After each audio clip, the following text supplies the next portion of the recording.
Hey guys, Zelda here, and I'm wishing you a Merry Christmas and Happy Holidays to all of you.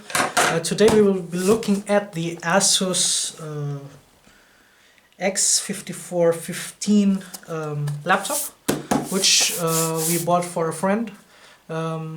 This does not come with an operating system, so we will be putting Windows 10 on it, and I'll tell you about the specs later. So as you can see, it's just a simple box in search of incredible. Yeah, so without further ado, let's just open it.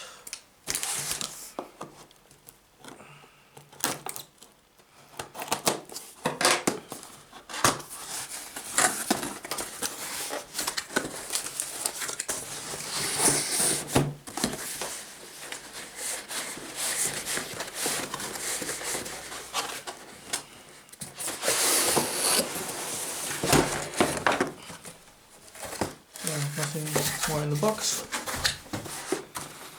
It's the laptop itself. We'll be placing this on the side first. Is there what's here?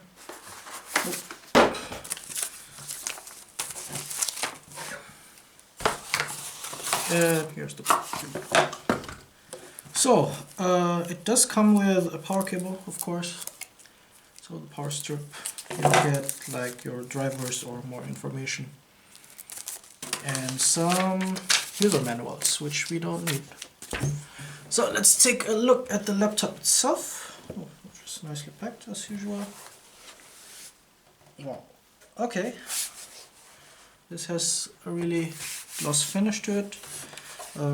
On the side, as you can see, there is the power input in. We have a USB Type-C, which is new. I haven't seen much of this. You have a LAN port, of course. You have VGA, you have HDMI, you have a USB 3.0 and a USB 2.0 slot. You have a slot for your card reader. Nothing on the front. On the side you have your disk drive, CD-ROM, DVD, unfortunately no Blu-ray. And of course a slot for your Kensington lock. Let's open it.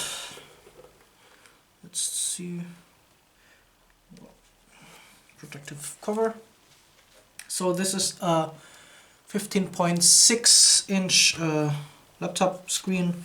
It does feature the num key pad, or what else you call it. This is the German layout. Because I live in Germany, it does have, so let's go over the specs. This laptop does have an Intel Pentium N3710, which I believe is a dual core processor. It does have 500 gigabytes storage. It does feature 4 gigabytes DDR3 low voltage RAM. Of course, BGN Wi-Fi 802.11, yeah, USB 3.1, USB 3.0, 2.0, and in the second part of this video I will be showing the some benchmarks, some compute performance of if you can run games on it. So give this video a like and stay tuned for the next video.